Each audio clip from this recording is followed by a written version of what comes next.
Moral education is the foundation of a civilized society. Pandit Sri Ram Sharma Acharya. Book name Moral Education Part 2. Book introduction. India has suffered under the clutches of slavery for more than 1,000 years.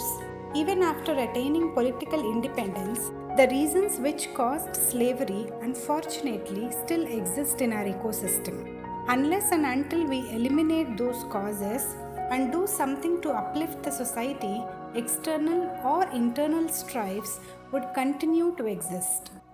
So, what is the way out as suggested by experts? Pandit Sri Ram Sharma Acharya, who had authored more than 3,200 books and explained the seemingly difficult Vedas and Shastras in a manner that provides for practical solutions to our everyday problems in life in an easy to understand language, had the following take on this. According to him, not only to solve for the above problem, but also to realize the vision for humanity in terms of creation of a new transformed era, he had proposed moral education as an essential subject for every child. Only learned and enlightened human beings can be effective enablers to uplift the entire society. And the best time to educate them is when they are in their phase of adolescence or youth, the time when their nature and attributes are being molded for life.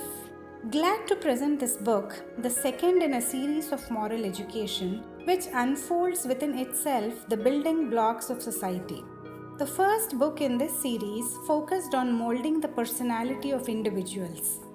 This book, Part 2, focuses on practical ways to learn, earn, and maintain wealth. In addition, it also guides us as to how to eradicate the several malpractices prevalent in our society. Similar to the first version, at the end of each chapter, there is a set of questions that can help us with the main learnings of the chapter and can help us in adapting and applying these learnings in real life. Few excerpts from the book. Negligence of hard work and lack of responsibility is widespread today. This habit will not let our nation shine. Illiteracy is a curse. Without eliminating it, no society can progress. Wedding ceremonies should be simple and pious.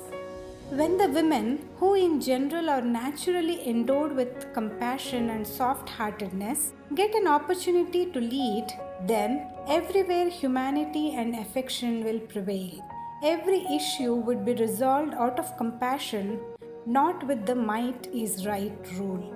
According to ancient practice, only that part of wealth should be kept by the dependent successor which is essential and required for livelihood. Rest everything should be donated for social welfare in the loving memory of the departed souls. And in normal circumstances, when all successors are self-sufficient, keeping any wealth for use of self is considered inappropriate. Few topics covered in the book. Progressive arrangements in the society, national interest and nation building, religion and culture, spiritual life.